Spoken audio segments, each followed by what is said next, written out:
We need some ventilation.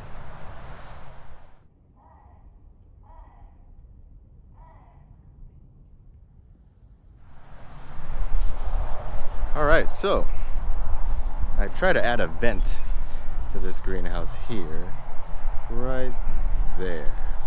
So it's pretty much an extra, what do you want to call it? Wall vent, exterior garage vent.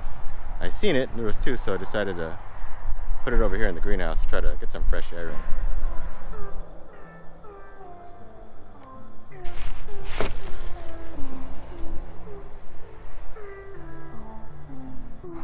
So it's pretty much just some 1x2s that I found and Amazon wrapper as a vent flap. I think it works pretty good. Still pretty hot in here. Probably got to add a second one or add a fan, but there's no power here. So maybe a solar fan of some sort. But yeah, there you go. Quick video using stuff that we already had, because it's not hoarding if you use it. Thanks for watching. Catch you on the next one.